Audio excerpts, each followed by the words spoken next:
and welcome to episode 18 of Two Guys, Zero Planners, brought to you by the fine folks over at Pen Chalet. If you want great stationery at good prices with fast shipping, head on over to penchalet.com. There, you can get free shipping on orders over $50 in the U.S., earn your way towards a free bottle of ink with their Ink Rewards program, and, for a limited time, pick up their exclusive Colorverse ink set. That is a 65 milliliter bottle of what I can describe as probably the most interesting teal color I've ever seen, called Monsoon Storm, and the smaller companion bottle with Monument Valley. I'm going to be honest, these actually look like really beautiful colors, and there's only 300 of these sets made. So head on over to Pen Chalet, pick them up, use that code 2GUYS, that's the number 2 guys in the radio podcast link at the top of the page for 10% off. And thank you to Pen Chalet for sponsoring Two Guys, Zero Planners. So Urban, wait, you're not Urban today. No, I'm definitely not. So hi, Mike. Hey, Yvgenii, how's it going, man? Going pretty good. I'm used to just running straight into Urban collecting fountain pens, but I guess we have to switch it up today. Yeah, I mean, I still collect fountain pens. Okay, there is that. Have you picked up like 15 new Chinese fountain pens this week? No, 0 of those. No. Then you're definitely not Urban. Yeah, no, we have very different collections, Urban and I. To each their own. As you guys can tell, we've got a different voice. Urban is out this week. So Mike, at the somewhat last minute, was gracious enough to finish his grading and join us on the show. It is a relief to be done with grading and to be on a podcast again. I love being on podcasts. You know, you've been asking a lot of podcast-related questions on Slack lately. I'm surprised you haven't just started one. Oh, well, mostly that was just curiosity, because I really don't know what it takes to make a podcast, except for finding somebody who's willing to talk to me on a regular basis. But you know, all the things that go into it, hosting and all this kind of jazz, I have no idea what goes on, and I'm happy to let you do it instead of me. See, the hosting part's the easiest part. Mm-hmm. I would say in the hierarchy of difficulty, hosting is at the easiest. In the pyramid, the hierarchy of needs, hosting's at the bottom, but it's the easiest. Right above that, you've got the actual recording part, like where we're using 2 programs to record right now. So it's a little bit extra difficulty. Then finding someone who's willing to edit that stuff. I'll try not to have you edit too many things out of this episode. That's okay. I did BYOB for like 3/4 of a year. Uh-huh. Once you've done that, you can pretty much edit anything. All right, well then get the bleeping machine ready, because I'm ready. Let's go. Oh, I have a whole library of those. I mean, seriously. Think of the children, Yvgenii. Think of the children. Oh, that's why I actually bleep them on these shows. Oh, okay, fair enough. Right. That and we've got sponsors. Yep. Sponsors like shows that are clean. Go figure. Yeah. Nobody wants to be represented by a podcast that has to bleep every other word. No, just every 3rd or 4th word is fine. Unless you're, Kevin Smith. That guy gets away with everything and still has sponsors, but I guess you got to make a few good movies first. So get on that, Yvgenii. Speaking of sponsors, how on earth did you get your hands on the new Yvgenii ink before everyone else? Oh, I don't think it was before everyone else. Before everyone that mattered. Well, I mean, Brad had it. He definitely matters. Yeah, Execlair actually sent me an email and said, hey, would you like to check out this new Yvgenii ink? And I said, yeah, totally. So they sent me a little bottle of it. It's the little, 8 mil or something, whatever their small little bottle is. And I actually, I had a little trouble filling my pen from it. May have had a little bit of overflow, add a little character to the desk, that kind of thing. But it is really nice. I like this blue a lot. It's the Kyanite du Nepal from the 1798 collection. And it's sort of a bright blue, I guess. Let's see, what I call this bright? Yeah, I'll call it a bright blue with a bunch of silver shimmer in there. It's pretty darn cool. I'm going to go ahead and take a look at the picture you've got posted over on #ink really quick. Oh, did I? I think you did. I probably did. Yeah, there you go. There's your well-manicured fingers holding up your Colodex. Well manicured. Okay, so it's a medium blue with silver shimmer? Yeah. The 1798s are silver. The other is gold. Okay, that makes sense. Yeah. So which creature's fur is that? Fur? Oh, who knows? I've got, it's a short black hair on there. I don't know, man. I've got cats. Their fur is ubiquitous. I was actually thinking this blue would look a lot more like the Diamine Blue Lightning than it does. I had to go and find a picture of it because I can't find my swatch. But This doesn't look like any of the other shimmery blues I have, so that's pretty cool. Well, okay, on your Blue Lightning, what paper do you have that on? That's on Rhodia. Oh, okay, so it's an accurate sample. Yeah, I do try to go for accuracy. Well, I mean, you could be one of those people that sits there in Photoshop and modifies like the blue-red tint and then everything else just to try to get the ink to be what you wanted it to be, not how it came out of the bottle. No, if I ever do that sort of thing, it's to make it look like it ought to be, because some inks are just darn hard to photograph. Video does slightly better in general for ink, I think, but photography can be picky with inks, especially purples and turquoises and teals and those kinds of things. They have shades that pop to the camera that don't pop to your eye. And like, that is not what this looks like. And so you get to do a little bit of editing, but it's not too bad usually. Now, have you already done the video for this one? No, not even a little bit. I got this one. Let's see. They sent me an email a while ago. I think it was just before I went to Chicago for the Chicago Pen Show. And then I came back and I had totally forgotten about it because they're like, yeah, we'll mail you a thing. And it went to my P.O. box and I didn't check it. And then I checked it and surprise, package. But as you mentioned at the beginning of the show, I've been in a grading blitz. It's the very end of a college semester. So I finished my grading yesterday and now I can, go back to using pen things and making reviews. So I'm shocked that you don't have a TA that does your grading for you. We don't have TAs. No, we don't have a graduate program in our department. So we don't have TAs, which means I do all my own grading. Do you, when you're grading, have rules about ink? Because I know one of the professors I TA'd for subscribed to the whole theory about certain colors are just to be avoided when grading. Oh, like they didn't use red or something like that? Right. For anything negative, I was required to use yellow. For anything positive, I was required to use purple. Wait, yellow? That's just strange. Because it was a neutral negative, as they called it. No. So the short answer is no. I don't have any of that. I actually, the thing I do is I generally have a lot of pens inked up, and so when I'm grading things on paper, I'll get bored if I use the same pen or the same color all the time. So I'll use a different pen for each paper or something like that. But no, I'll use red sometimes. I use whatever I want. They can take it. I don't know, man. I haven't followed like the psychological literature on that. So maybe there's a psychologist out there screaming into his car. But no, I just kind of use whatever, but not yellow. That seems too hard to read, or I don't know. I just wouldn't use that. That seems odd. Also, where'd you find a yellow pen, by the way? Just a generic Pilot gel pen. Yeah, it wasn't one of the good ones. I think even Brad would have issues with the Pilot that I chose for it. Yeah, no, I'm glad I didn't have to do that. But we didn't, even when I was a TA, there weren't really rules about that sort of thing. But that was back in the, I don't know, mid 2000s, I guess. And so maybe just nobody worried about the red thing. I don't really know. Yeah, I was about to say, you're not that much older than me. So I think we did college at about the same time. Yeah, probably. You just chose to finish. I chose to drop out. To be fair, I did drop out of the PhD program. I didn't finish a PhD. So yeah, I was ABD when I left. Well, okay, here's the thing.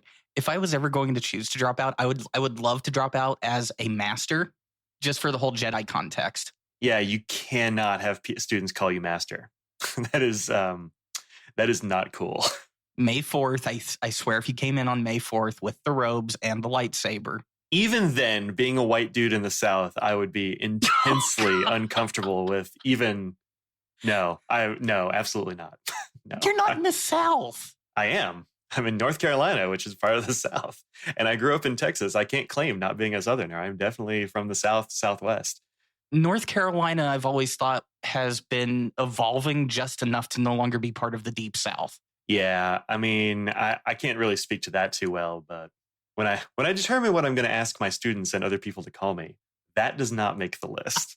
No, I go with Mr. is fine. A lot of people want to call me doctor because, I don't know, they assume I've got a PhD because I'm just very intelligent. But I try to squash that because I don't want to, it's like stolen valor or something. Like, I didn't do it. Don't call me a doctor. But most people call me by my last name or something like that. But yeah. See, you and I came up in two very different school sets, man. Like in the history program, the history program at OU, just a whole bunch of nerds, even the students. So a couple of our professors, we actually did that for May the 4th. They'd come in and that would be the one day that we would say that. The rest of the year, no. But that would be the one day.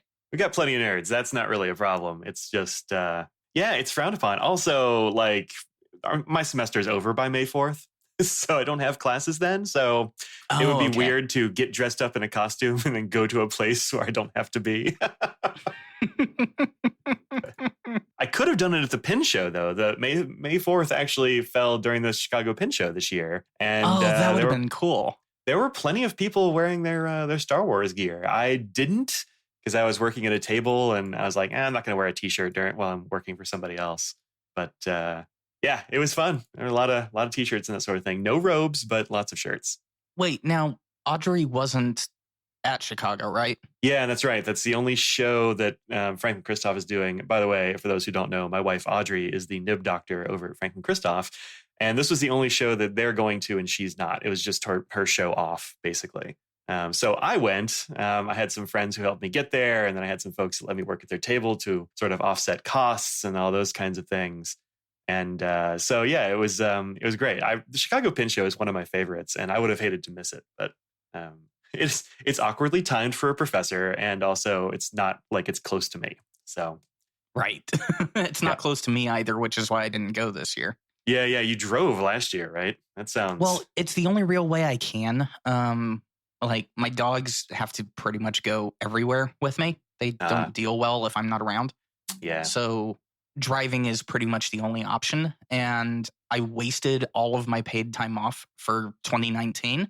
I wouldn't call it wasted, but I utilized all of my paid time off in March and April to spend 3.5 weeks in Arizona. All right, yeah. So the only other paid time off I have is conveniently scheduled for the weekend of the Dallas Pen Show. Oh, nice. So we'll see you down there, huh? Good. I'll be at that one too. Yeah, that one I can just hop in my car in the morning, drive down to Dallas, enjoy the pen show, and drive home and sleep in my own bed. That's a heck of a commute, but yeah, it sounds like it's doable. It's only 6 hours round trip.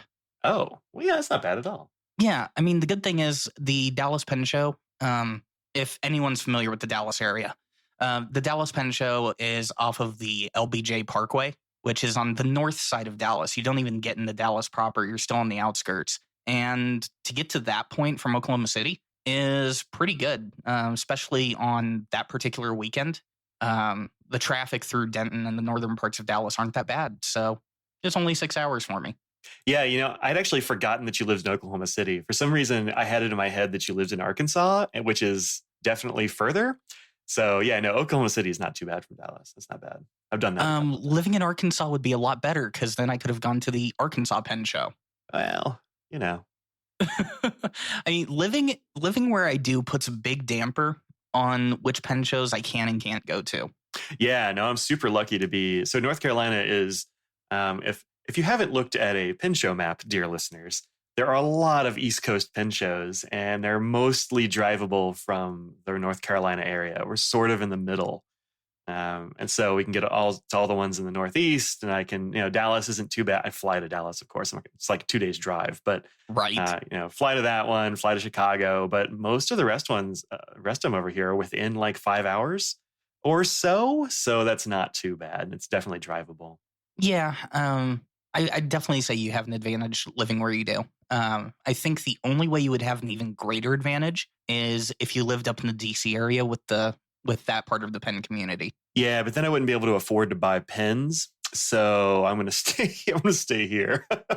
That is a very good point. That's one of the reasons I'm still stuck here. Yeah. Had living, man. That's it. It does well, this things. has been driving and commuting with Yvgenii and Mike. So, hey. Hey, it had something to do with pens. Yeah, sure. Yeah, a little bit. I mean, circling back around to things that are actually in the show notes and hashtag ink, go figure. Mm-hmm. Apparently, there's a small company that just started out of Florida that makes cephalopod themed inks, and they're getting ready to start making some avian themed inks. Avian, huh? Mm-hmm. Yeah, I took a look at their website, and they've got a little bit of both going on. Oh, nice. Yeah, I really like the themes for those inks. I don't know how to say the word that is the name. Anderillium, I'm going to go with. They have a very nice theme for their bottled inks. I like the cephalopod series. It looks dope, but I haven't tried them yet. Well, I'll be trying them while I'm editing this show. I went ahead and ordered 2 bottles of Colossal Squid. 2 bottles of the same one? Yeah, because apparently, and this is why I ordered 2 of the exact same one, they do different flow rates. So you can order the color in either a wet flow or a dry flow. Right. Yeah, that's a really interesting concept they've got going here. They've got 6, 7. So they have 7 or 8 inks going on here, but then they have 2 different versions of each one. So are you a wet ink guy or are you a dry ink guy? Well, okay, since I write with broad nibs, I think that's kind of a dead giveaway, but I'm actually I'm a wet ink person. Yeah, same. If I get a dry ink, I am not happy about that. And actually, I've got a cool little product here. I've been trying to review a little bit called White Lightning. That's supposed to make dry inks wetter and improve flow and all this kind of thing. And it does seem to work on some dry inks, but man, I just don't. I wouldn't order an ink that was dry on purpose. That's just not my jam. Well, we're gonna try something here with it because I've got 2 of the. I've got 2 Benu pens with medium Schmidt nibs in them. Mm-hmm. The Graceful Chameleon and the Blue Frost Briolette. And I'm going to try the inks in those 2 pens because they've got the exact same, the flow rate on them is pretty much exactly the same. I tried it out with Robert Oster Morning Mist and they were dead on perfect. So I'm going to use those 2 pens and I'm going to see if there's actually a difference in the flow rate and whether or not that gives any like weird issues, especially on the purposely dry ink. Yeah, I mean, there are plenty of pens out there that you'd want to put a dry ink into. I was just talking to a friend of mine, this guy Jesse, about this pen he has with a titanium nib, and he was saying it's way too wet. And I'm like, yeah, it's titanium, man. So he would probably benefit from a dry ink. Anybody who uses Pelican pens would benefit from a dry ink. But if I get a dry pen, I'm probably making it wetter. So I'm not the target audience for a dry ink, but I'm glad they're making both. That seems like a pretty cool feature for their brand. Well, it's going to be interesting for sure. I'm actually tabling next week's video so I can go ahead and try these inks over the next 3 days and then push out a video with it. So that'll be fun. Or scary, one of the two. The pricing, 1.5 ounces, that's what, 45 milliliter? Yeah. Somewhere in there? Yeah. $14 for 45 milliliters. Not bad. Yeah, it's not bad at all. It's not Noodler's prices, but it's not bad. I like their little bottles. Looking at the site here, they're kind of these cute little glass bottles with the metal screw cap. Reminds me of the Tecker inks from a while ago. But I like this. I'm looking forward to seeing what you have to say about these because I might have to get some myself. Well, and I'm interested to see what you have to say about that nice shimmering ink too. So we'll have to eagerly wait for each other's videos. But yeah, right. It's one of those things where I also went with Colossal Squid because darker inks, at least in my experience so far, are the ones where you're going to get the most temperamental ink from that creator. Because it seems like they're going to be the most saturated. Mm-hmm. All right. And I mean, like, that's one thing I've noticed from every company I've tried. So Herbon, Robert Oster, Colorverse, the darker the ink, the more temperamental it is. And I feel like I'm getting a little bit more of a fair shake from these. So if I'm going to judge a company, I guess it's kind of like when I go to a restaurant, I judge a company by their cheesecake. That's your touch point is cheesecake? Yeah, I judge a company by their cheesecake. So I'm judging ink companies based on their dark inks. Most people pick something that every restaurant ought to do well, like a soup or like a BLT or something, and judge them based on the composition of a cheese sandwich. But cheesecake, huh? That's all right. Cool. Cool. Cheesecake. If you can do a good handmade cheesecake, then congratulations. You pass. You are now on my list of places I will grace with my rather painfully hard-earned money. All right. Fair enough. So Cheesecake Factory, yay or nay? Oh, hard pass. Oh. Hard pass. All right. That tiramisu cheesecake, though, is like the only cheesecake I actually like. I don't care for cheesecake. That's a good processed cheesecake. All right, good. The tiramisu cheesecake is a very good processed cheesecake. I'll give you that. But I feel like a lot of other places can do the same cheesecake. So, yeah. All right, cool. I totally threw you off on that one. Yeah. I didn't expect cheesecake to be the judgment factor, but that's cool. It's mostly just because it's this thing I would never order when I went to a place because I just don't care for it. It's like I'm judging them on their asparagus or something. It seems, cool. So back to inks, man. I'm looking at this selection of inks they have here, and I love these illustrations. And I think I have to get this cuttlefish brown, which they should have just called sepia because that's where sepia comes from, right? So I think so. Yeah. yeah. Yeah. Anyway. Yeah. I'm waiting for the day when they actually put that artwork on the bottles. Yeah, it is weird that they don't have those on the bottles. Y'all should go to this. I'm sure there will be a link in the show notes. There will definitely be a link in the show notes. The bottle is it's a cool bottle, but the label they could do better on the label, I think. They could. I see what they were going with, though. The nib looks like an A. And also maybe a little bit like a squid or something. Kind of. But yeah. I mean, from the looks of it and looking over the metadata for the website and a few other things, the artwork came much later from the timestamps than the actual products did. Yeah. So I think it was kind of one of those things where the first run of ink kind of already had the labels printed up and it'd be a little bit more of a hassle to switch everything out. I guess. But look at this flapjack octopus orange. Those little Dumbo octopuses are the cutest darn things. And if I can get an ink bottle with that octopus on it, I'm doing it. So maybe I'll wait. Or print it out myself and just like glue it on the side just to have it there. So for the cephalopod inks, you're attracted to the cute ones. I'm attracted to the deep, dark, evil ones. What does that say about us? I mean, I think people can draw their own conclusions. I want to take over the world. Okay, there. That's the conclusion. Yeah, I'd rather just hang out with a Dumbo octopus. They're cute. Look at those little ears. I mean, I know they don't have ears, but look at those little ears. Oh, wow. Yeah. Things I wouldn't have thought would come up over a cephalopod ink. Welp. Look who you invited on your podcast. Yeah, I know. I could have asked so many other people, but you were the first one I did. Yep. Man, that'll teach me. I'm also wondering how water resistant these are going to be. I'm thinking not that much. Yeah, I don't see them having any particular claims about water resistance, but yeah, maybe that would have been a thing to think about. But water resistance is such a tricky thing in ink. I mean, there's several of these colors like reds and oranges and light blues and greens are just not well suited to being waterproof inks from what I hear from ink makers. The blues and stuff I think will be way easier, but those other colors just seem to wash right out. It'll be interesting to see because I've had some inks surprise me. Even Yvgenii, the one I'm getting ready to do a review for, I didn't think it would have any water resistance at all. And it surprisingly did. Oh, that's interesting for a bright green. Yeah, check your Slack. Oh, yeah, interesting. It washed away to like light blue, huh? Yeah. Yeah, see, the light green just like went away. There is, interestingly, in doing chromatographies for inks, which I've been doing for, I don't know, a few years now, I guess, there's often this very bright blue top note in, green inks and blue inks and places where you wouldn't expect it at all. I think I've seen it in like orange inks and stuff even. But that's a very interesting result you got there. It's gonna be pretty cool. Well, and I'm kind of hoping they're at least in the back of my mind. I'm hoping that these inks have a kind of a hidden gem like that. I think since the website says they're kind of focusing on being environmental friendly and everything with their packaging and everything else that they do, I think that they're not going to have that water resistance that I tend to like. I'm hoping to be pleasantly surprised. Well, I don't know if there's any particular reason they wouldn't. It's not like it's a harsh chemical that makes it waterproof or something.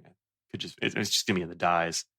So, I don't know. Could be. I guess we'll see. And you're getting what is that, like a blue black that you're getting? Blue super dark teal, maybe? Hard to tell from the photos. It looks actually a lot like the petrol inks you get from Diamine and like Lamy petrol looks a little bit like this, I think. I was about to say, it reminds me of a hybrid between Lamy Petrol and Noodler's 54th Massachusetts. I also remember Robert Oster Thunderstorm being a little bit like that. That one I haven't used yet. Yeah, that's what I used for a long time, and then I don't think I ever got around to reviewing it. Brad was talking about this on the podcast a while ago. Brad, the pen addict Dowdy, was talking about pens that you use all the time and then are surprised you never reviewed. And I have so many of those pens and inks and stuff that I used just regularly all the time and just never got around to reviewing. I actually came across a pen like that recently, and I didn't think it would be the case. Yep. The Franklin Christoph 45. It doesn't look like I ever reviewed the model 45. All right, well, I'm going to have to make myself a note Hey, Mike, review the darn 45s. You know what you should do? You should put that note on one of those immortal sticky notes of yours. I could do that. Yeah, those extreme Post-it notes are still hanging tough. I put them, I don't know, it was like a year ago. I think I put them up in July, if I'm not mistaken. Well, let's check the YouTubes. Let's see. Yep, July 22nd, I posted the video. And I think I posted them. I actually put them on the fences on like the 14th or something. I took a picture recently. One sec. Let me check my pictures. Podcast gold. Right. This is Mike and Yvgenii scroll through things. Yeah, I didn't keep the picture, but yeah, I posted those, and I want to say like the 14th or something of July last year, and I still have several that are hanging tough. So I took these extreme Post-its, and I was wondering, like, I was going to do like a torture test sort of thing, and so I had people sending me ideas of things to do with these, like burn them and spray them with all kinds of stuff and try, chemicals and whatnot. And it turns out they're not exactly paper. They sort of act like paper, but I think they're mostly some kind of plastic because when they burn like a plastic. They don't burn like a paper. It's real weird. So they do that goop thing that plastic does? Yeah. They sort of, when you burn a thin sheet of plastic or something, like these voids open up and then sort of melt apart. That's what these do. And people can check my YouTubes for that video where I do all that stuff. It's like half an hour of me messing up Post-it notes. If I recall that video correctly, we actually see one of your sinks. Yeah, I don't really do. I don't do sync videos. Yeah, dude, you should do sync videos. It's so much fun. I don't know. You got to clean your sync, and like the audio is always going to be wonky because it's all echoey. And okay, you could. That's the one time you could do what I do for sync shots. And set up some crazy apparatuses. I don't know, man. No, just film the sync shot and then go voiceover later. Oh, yeah, I guess I could do that. I don't know. It sounds like a lot of work, frankly. I'm like a single take sort of dude, or a multiple takes, but I only use one take. I just keep taking it until I get it right. And phrasing. Hey, I was going to just blow right past it. Actually, I think I'm still going to. Oh, we were talking about Post-it notes. That's where we were. Yeah, so I took these extreme Post-it notes because they have pictures of them, on the packaging of being stuck to bricks and like water and all this kind of stuff. And I found that they don't stick to brick for all that long. Mine just fell off the brick within, a while. Better than a regular Post-it note. It lasted a couple of weeks anyway. But it stuck to brick. I stuck it to my painted wooden porch. That one actually looks the best because it's a little bit protected from the weather, but still outside. Mm-hmm. It still looks pretty much the same as it did the day I put it up. The ones I put on my vinyl fence are still there, but they are very mildewy, and you can't read them anymore. They've bleached all the ink off of it through wind and rain and sun. I had one stuck to some glass that blew off during a hurricane, but the PVC ones still good. I mean, gross, but still there. I mean, just the fact that they held on during a hurricane.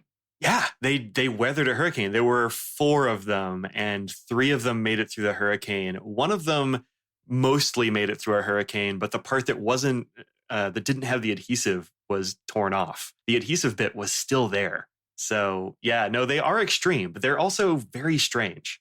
They're a weird material. They're slightly translucent a little bit. They're a weird thing, but they do stick to a lot of stuff outdoors, that's pretty cool. Well, okay, because the material, though, like, does that kind of automatically disqualify them for being able to be written on with certain things? Because based off of how you're describing the overall feel and composition, I don't think anything other than a pencil or a Sharpie is really going to have any purchase on that. Sharpie actually does just fine. Pencil doesn't really show up very well on them because they don't have. So when you look at a Post-it note, they're opaque because they're paper, and you can sort of make out the pencil against them. Mm-hmm. On the extreme ones, the pencil's not great unless maybe if you're using like one of those contractor pencils that's big and very dark and thick, maybe that'd work. But my number 2s or whatever don't really do much for it. You can't really see them against the background. But ballpoints work really well.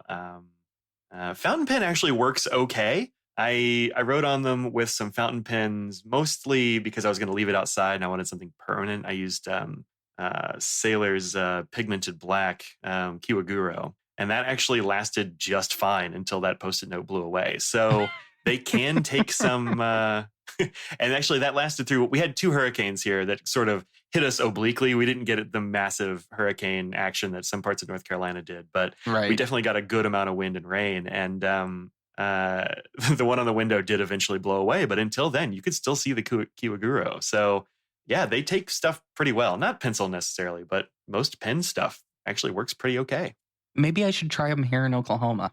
Yeah, give it a shot. I mean, these were out in full sun for our summers, and our summers get fairly warm. So yeah, give them a shot. I mean, just don't put them on anything you care about, because I am a little worried that one I put on my painted deck is gonna, or porch is gonna take the paint off when it comes off. We'll see. I won't stick those up anywhere here at my apartment. I've got a friend's house that I'll do this at. That way it's his property. Or just put them around town. Just, just put them in various places. Make it like a geocaching experience. Yeah. Like those random USB sticks that people like put in walls and in between bricks. Yeah, I don't know about you, but I would never stick one of those in a computer. I'm just not gonna.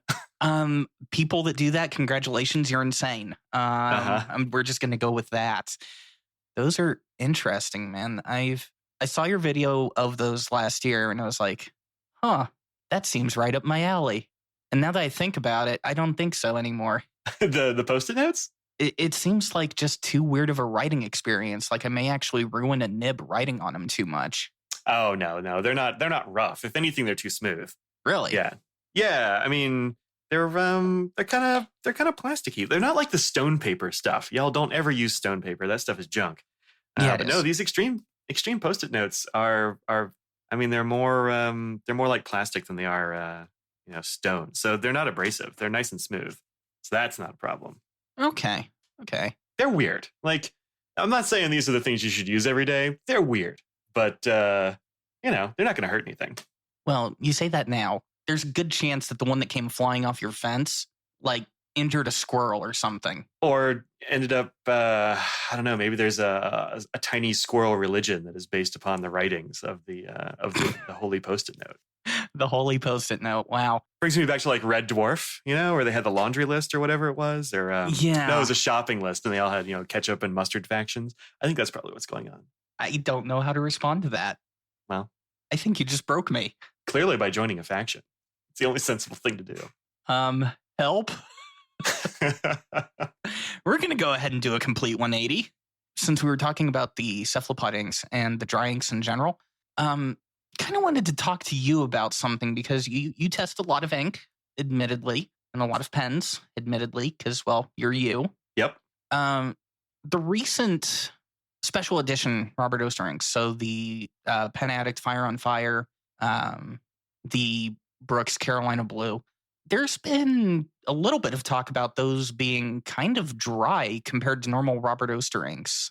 Have you noticed that? Yeah, I think that's true, actually. I actually just put Fire on Fire back into a pen. Well, it ran out, and so I reloaded it. But it is a little bit on the dry side. Yeah. It's not irritating or anything, but it does seem to be a bit drier than I was expecting from Robert Oster. But to be fair, there are a lot of Robert Oster inks that do tend toward dryness. And they're inks that I love, but they tend to be a little bit dry. I'm not sure about Carolina Blue. I don't know if I would call it dry necessarily, but it is an ink that really changes depending upon your nib. So yeah, it matters. You can put it in 3 different nibs, and it'll appear to be 3 different inks. So yeah, that one's a weirdo, and I like it, but I don't know if it's dry necessarily. But I think Fire on Fire is a little bit dry. I think Cafe Crema is a little bit on the dry side. I use it all the time. I think it's a little bit dry. There are a few like that feel a little bit different. But he's got I don't know how many ink colors he has.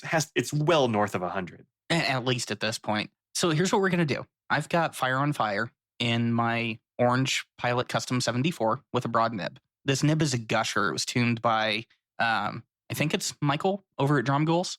Yeah. And he tuned it to be a gusher. And with every other ink I've used, it is. But I was writing with this yesterday before I had to put it down thanks to a migraine.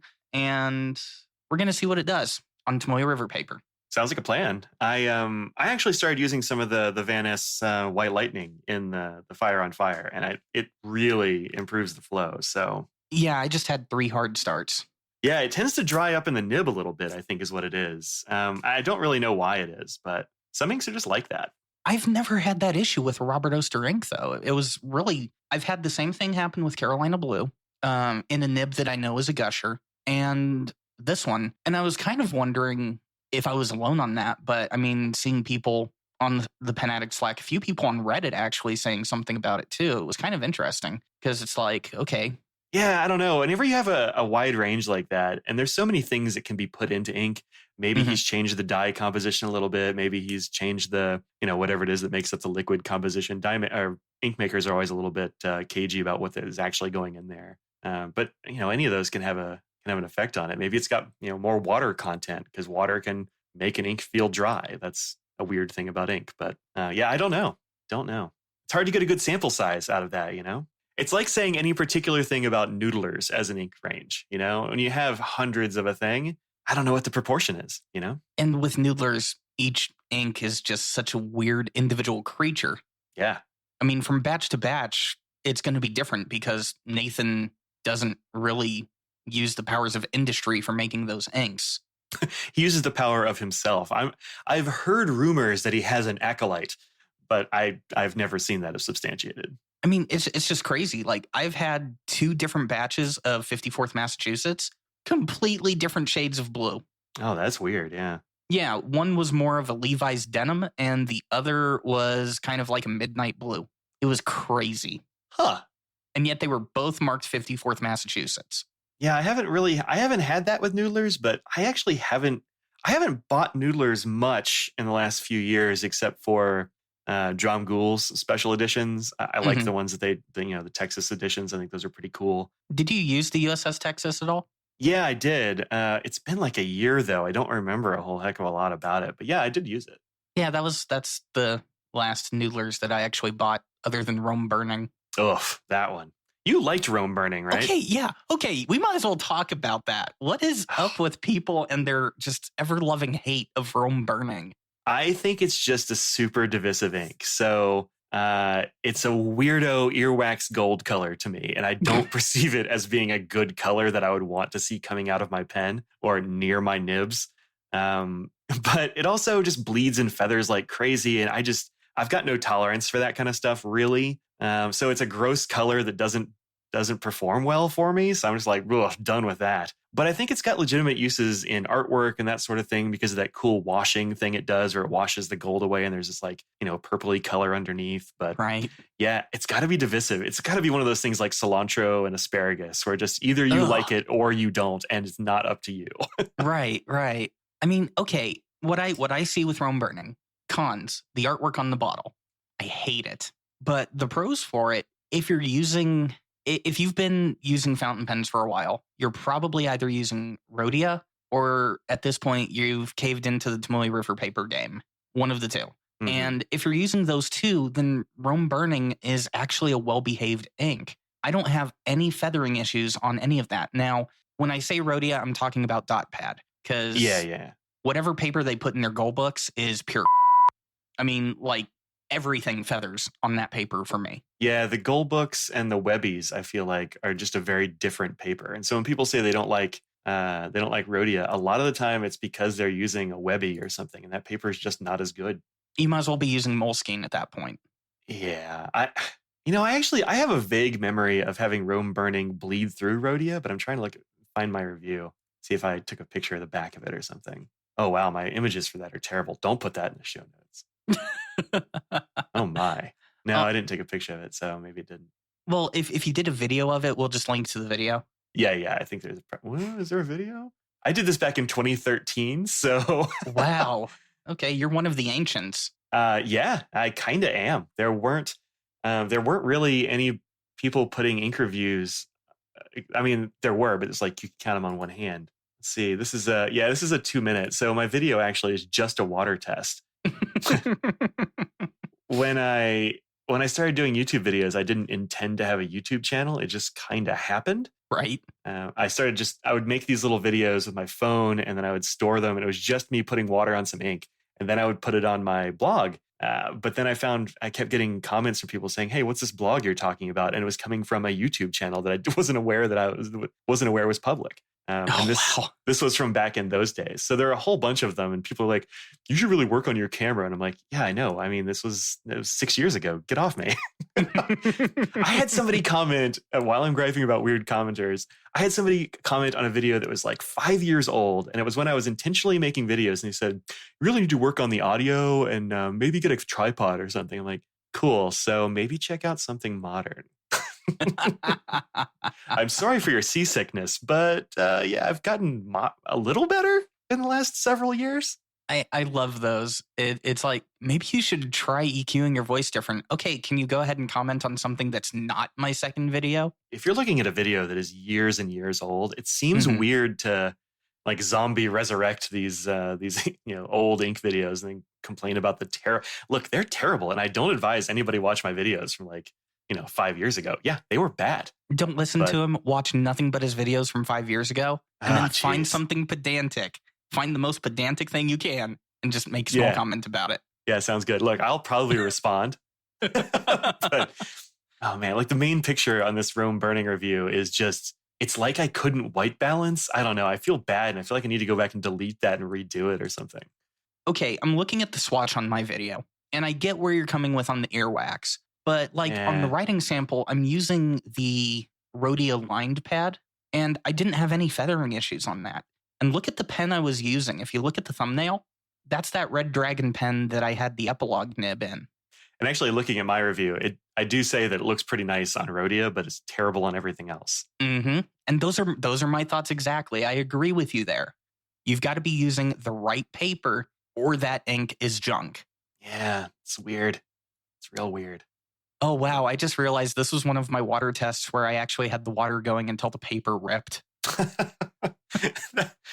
Yeah, that's some dedication. Scraggles agrees. Hey, Scraggles is one of the most popular dogs on the internet right now. Well, at least in the pen world. She's one of the most popular dogs on my channel. Hey, that's saying something. Yeah. No, she's a lovely dog. The stickers of her dog head have sold out.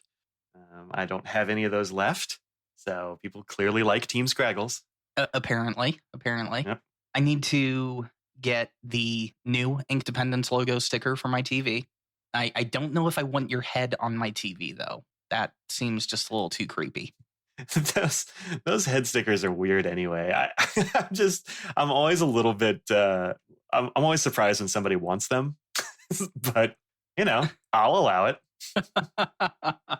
I just don't think I could sit down to my computer knowing that I've got Mike staring right at me in kind of a creepy looking way. I get it. Yeah, I mean, I don't have one of those on my computer. My friend Chris Roth from Write Notepads actually got one of those stickers and put it on the back of his phone case. And I've got a picture of him holding that phone with my dumb head on it. And I saw him like a couple months later, and I said, "Hey, how's that sticker on your phone case?" And he said, "Oh no, I had to take that off. It was too creepy." So now he put it on the wall of his shop, which I'm not sure is less creepy, but I'll take it. What possessed you? What possessed you to do those stickers? So the thing that made me make those stickers was that people were asking for the ones of the pets. So I have Mr. Nose and I have Scraggles because they're the most common on my weekly live streams. They'll just pop up in the background or the foreground sometimes. And so people were asking for stickers of them. So I said, all right, cool. So I had some stickers made. And my friend Brian Chu was saying, you need to have one for Team Mike. And I'm like, I deserve a team. And I said, but I'm not going to, what am I going to have for Team Mike? I've got Inkdependence stickers. They're fine. But he sort of dared me to have a head, like a face sticker of myself, like I did with the dog and cat. And so I did, because he sort of goaded me into it. And it turns out they're kind of popular. People have to be buying them as a joke, but whatever. I sell them for enough that I can buy more stickers. And if people enjoy them, cool, man. I'm into it. At least, okay, I didn't know the story behind it, but knowing that Chewbacca from Red Dragon Pen Co. goaded you into it, that just makes it so much better. Yeah, that's where they came from. And he's like, you make those, I'll buy one. I'm like, all right, I'll make them. So I made a few. And those actually, I want to say those actually sold out first. Before, it was me first, and then Mr. Nose, and then Scraggles just sold out at Chicago. So I have new stickers. I have a whole new set coming for the pets. Audrey had some illustrations done.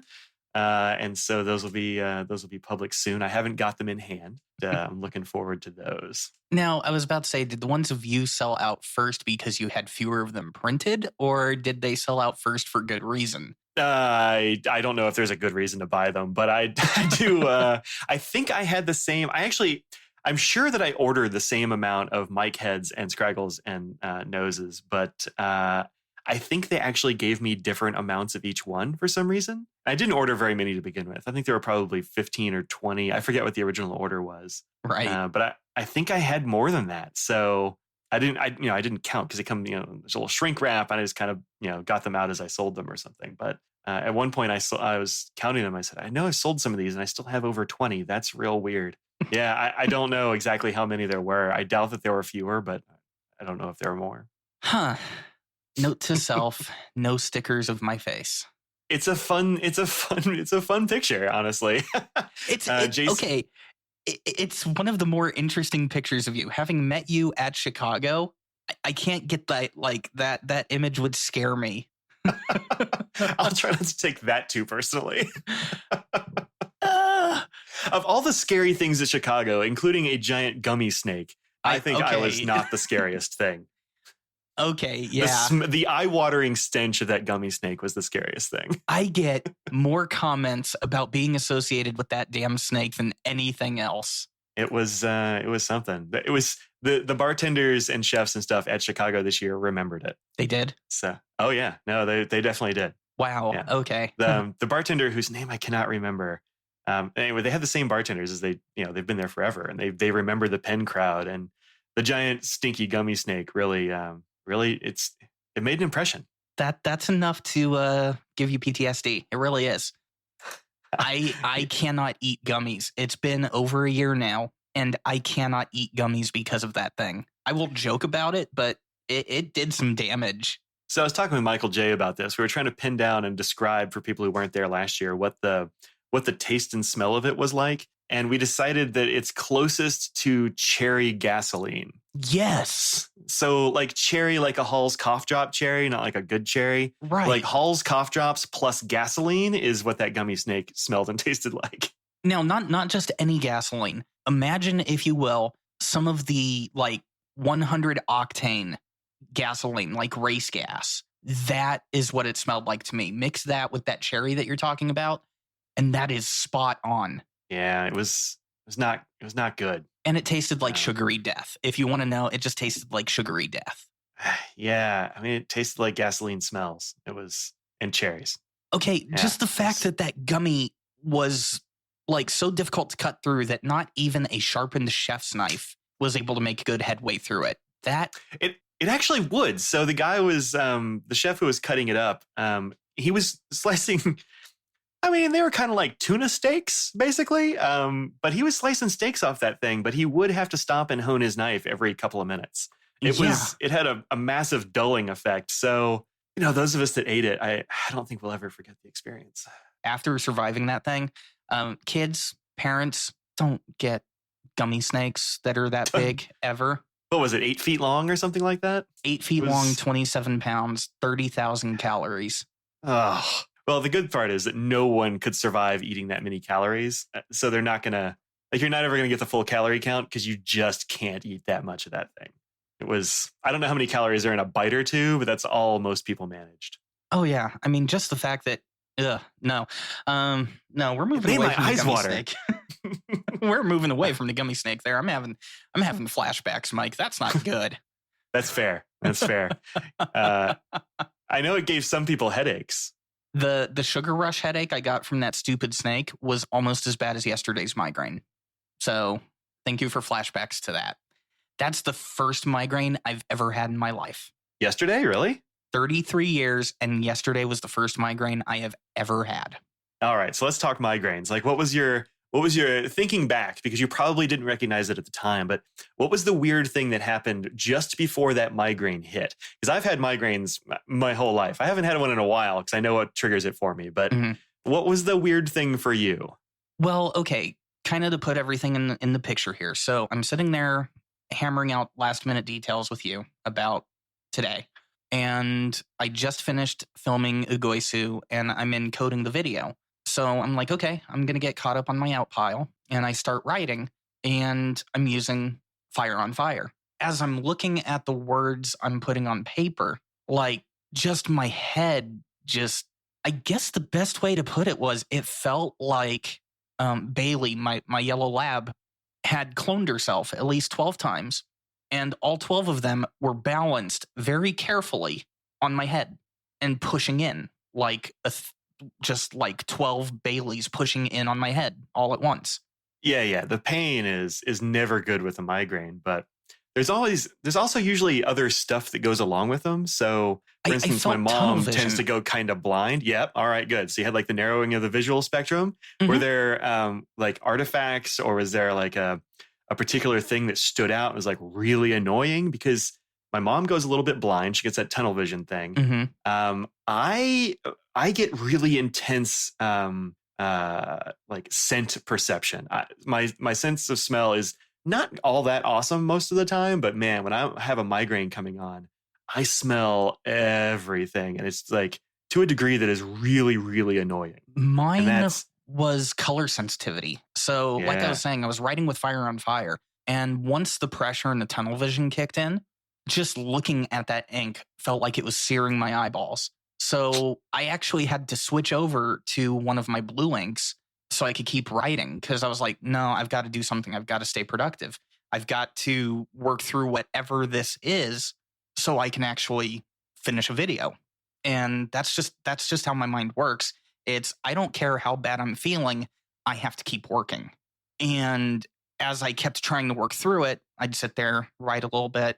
I'd look back over at the Fire on Fire, and boom, it would sear me again, and the pressure would just hit again, and the tunnel vision would just get worse.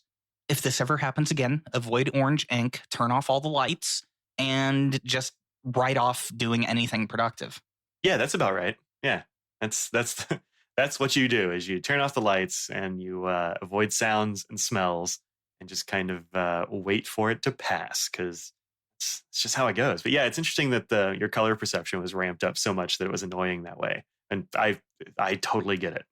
That doesn't happen to me, but I get it. I've worked in the recording industry for quite a bit. And when you work in the recording industry, depending on which genre that you record, your clients may partake in various recreational activities.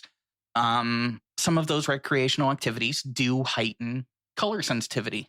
So I'd seen people go through this kind of thing in the recording studio. The fact that I did that without having to partake in any of those things, I don't see why they would do that just for fun. I honestly don't. Well, yours is also tinged with like extreme pain, and that probably doesn't really come with the rest of these recreational pharmaceuticals. So there is that. I mean, and sorry, Bailey, for using you as an example there, but having 12 labs just pressing in on your head is not a feeling I would wish on anyone. But kind of circling all that back around, that's what the gummy snake did to me last year at Chicago. Yeah, avoid the gummy snake. If you ever want to know what it's like to have a migraine and never had one, eat a gummy snake. If you ever want to know what it's like to eat a gummy snake, have a migraine. They're the exact same thing. Well, have a migraine and suck on a lozenge. and no, not gasoline. But yeah, get that cherry bit and also a migraine. You know, one last thing before we go, because with all the side notes through our YouTube lives that we've looked at, is there any video that you've done that sticks out to you as why is this one actually the most popular on my channel? Oh, yeah. So for a long time, I'm actually just looking at my top videos, and some of them have been there for a long time. So I have one from 2014 that's just Parker Quink Black. And I think people just look at that because it's Parker Quink Black. It's a super common one. Mm-hmm. But that's got, I don't know, somewhere north of 12,000 views. Right. But it's been up there for 5 years. And then there are other ones that are like way more recent. But for a long time, my top viewed video was this one about the Uniball Air, which is this weird, I don't know, I guess it's a rollerball pen that they used to sell. And I was like, yeah, I don't like this pen. I'm going to make a little review about it. It's like this 8-minute long video. And Uniball actually contacted me after I posted it and said, hey, we'd like to use this in training. Is that okay? And I'm like, I mean, I guess, but I don't know what you're going to train people to do. And they're like, we just want to see, have people see what people are thinking about when they use pens. I said, all right, cool. And that one's got, I don't know, it immediately went up, tens of thousands or something. It's like 22,000 or something right now, which is not huge in YouTube standards, but for like YouTube pin reviews, it's a lot of views. Now, wait, was that training for their actual production team or what? Did you like actually just help maybe improve or make worse a pen by being part of their training? They don't seem to actually sell the Uniball Air anymore, or at least I haven't seen it in a store. So maybe I improved it that way because that was a bad pen. But yeah, maybe. I don't know. They weren't terribly specific, and it was definitely written by somebody who wasn't a native English speaker. So I didn't want to push too hard, but I'm like, yeah, I don't care. I mean, it's public on YouTube. You can use it if you like. It's fine. Right. But yeah, that was up there for a long time. And so the top watched review on my ink and pen channel was about a Uniball Air. Now, a much more recent video about various nib grinds and which ones you ought to look into and these kinds of things is way up there, and that makes a lot of sense to me. I have a little video about the Pilot Con 40 converter when they first put that out a couple of years ago, and that's got, I don't know, almost 15,000 views, which seems weird to me, but you never know what people are going to want, and Dude, so that's why Pilot converters are very divisive. Yeah, they are, and this was the new one that was replacing like the 50 and the 20 and all those kinds of things. So yeah, maybe that's what it was. Yeah, those are the ones that were surprising to me, that it was this weird Uniball Air one, and the Pilot Con 40 and those kinds of things. Very interesting. Okay. My top viewed video isn't about pens. It's a coffee video.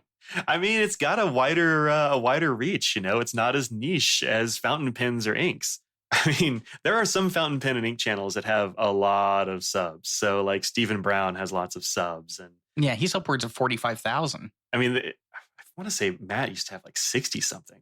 It was a lot anyway. Mm-hmm. I mean, mine's around like 4,500. But the other weird thing is that YouTube gives you analytics. And I don't know about yours, but mine is like 60 or 70% of the people that watch my stuff aren't actually subbed to my channel. So, that I've got bigger reach than my number says. But yeah, when you get to like coffee or something like that, my brother-in-law has a channel where he reviews like small tech products like phones and phone cases and those kinds of things. Mm-hmm. And he'll post a video and have tens of thousands within a couple of days, just because like everybody has a phone, but how many people use fountain pens or care about ink reviews, So it's a smaller niche.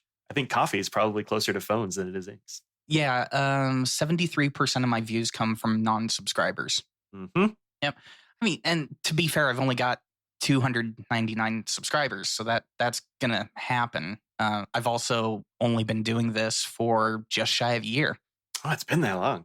I don't remember. I don't know if I've ever actually looked when my first video went up.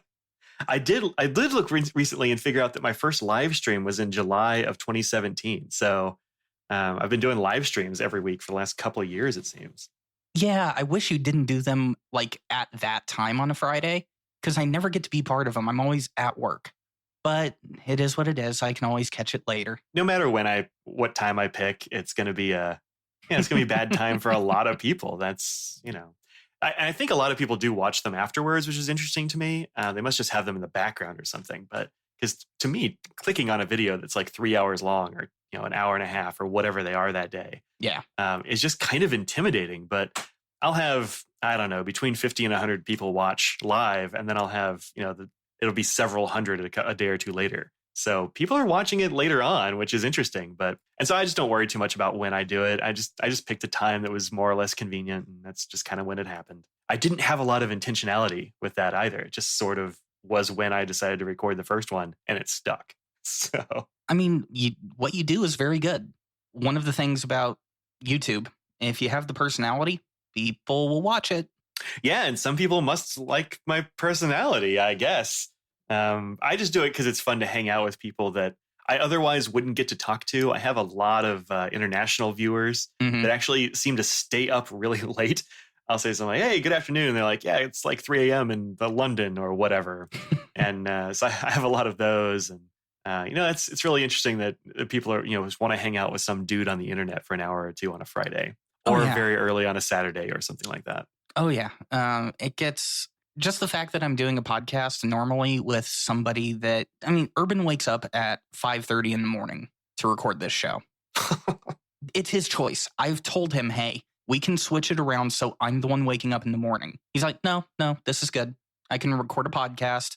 Then I can go ahead, have a nice relaxing cup of coffee before the family wakes up, and then I can go about my day. And I'm like, okay. But just the fact that someone would want to sit here and talk with me for like half an hour to an hour every other week that lives in Germany is kind of cool. Yeah. Having a podcast or a public presence, just like getting to hang out with people that you wouldn't get to hang out with otherwise, are the really good things about these social medias and these public expressions that we do with YouTube and blogs and those kind of things. Well, I definitely look forward to you getting back in the video swing of things. Like you said, grading tends to take away from that. Oh, I will this week. Yeah. I've got stuff coming up. I've got things that need to be reviewed. I've got videos that need to be made. It'll happen. It's just been slow for the last week. Exactly. And now that I no longer feel like my head is being put in a vice, I can finally go ahead and be productive on mine. Because I need to get another video up for the patrons. Yeah. So definitely thank you for filling in for Urban this week. It's been a pleasure and kind of an interesting set of rabbit trails. No one's ever going to hear the raw version of this audio, so guaranteed what you guys are hearing has a lot of stuff cut out. Yeah, we went on look, it was a little bit of a ramble, but hey, whatever, man. Yeah, they're definitely not going to hear the hour and 21 minutes of audio in its raw form ever. So, well, good luck cutting this down and making sense of it, Yvgenii. Oh, that's not going to be hard. I've got plenty of experience with that. So the only difference is I am experimenting with some new audio software this time around. So we'll see how that goes. Good. I expect to sound like some kind of a robot by the end of the day. Don't tempt me. I've got the software for it. Monster Truck Rally. Bird person. I think these are all things you can drop in, right? I think it'd be good. Especially here at the end. Nobody's listening to this bit. It'll be fine. Well, definitely thank you guys for listening. It's been a pleasure as always. And at least I'll see you in 2 weeks. Mike, it's been a pleasure. Thanks for having me, man. Talk to you later.